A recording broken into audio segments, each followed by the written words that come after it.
Guevarism is a theory of communist revolution and a military strategy of guerrilla warfare associated with Marxist revolutionary Ernesto Che Guevara, a leading figure of the Cuban Revolution. During the Cold War, the United States and Soviet Union clashed in a series of proxy wars, especially in the developing nations of the Third World, including many decolonization struggles. Overview. After the 1959 triumph of the Cuban insurrection led by a militant FOCO under Fidel Castro, his Argentine-born, cosmopolitan and Marxist colleague Guevara parlayed his ideology and experiences into a model for emulation around the globe. While exporting one such focalist revolution to Bolivia, leading an armed vanguard party there in October 1967, Guevara was captured and executed, becoming a martyr to both the world communist movement and the New Left. His ideology promotes exporting revolution to any country whose leader is supported by the empire and has fallen out of favor with its citizens.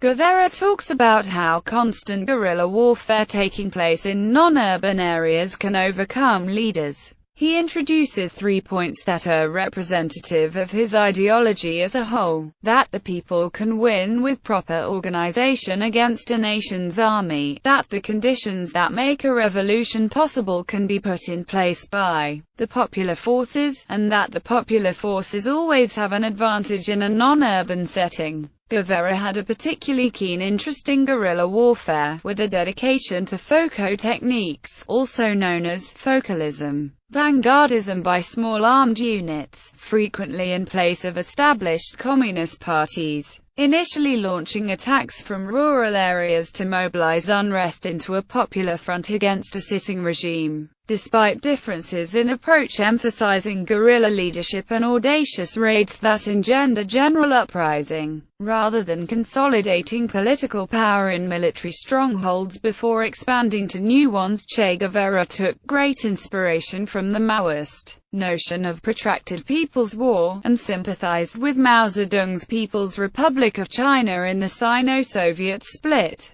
This controversy may partly explain his departure from Castro's pro-Soviet Cuba in the mid-1960s. Guevara also drew direct parallels with his contemporary communist comrades in the Viet Cong, exhorting a multi-front guerrilla strategy to create many Vietnams. In Guevara's final years, after leaving Cuba, he advised communist paramilitary movements in Africa and Latin America, including a young Laurent Kabila, future ruler of Zaire, DR Congo. Finally, while leading a small FOCO band of guerrilla cadres in Bolivia, Che Guevara was captured and killed. His death, and the short-term failure of his Guevarist tactics, may have interrupted the component guerrilla wars within the larger Cold War for a time, and even temporarily discouraged Soviet and Cuban sponsorship for FOCismo. The emerging communist movements and other fellow traveler radicalism of the time, however, either switched to urban guerrilla warfare before the end of the 1960s, or soon revived the rural-based strategies of both Maoism and Guevarism,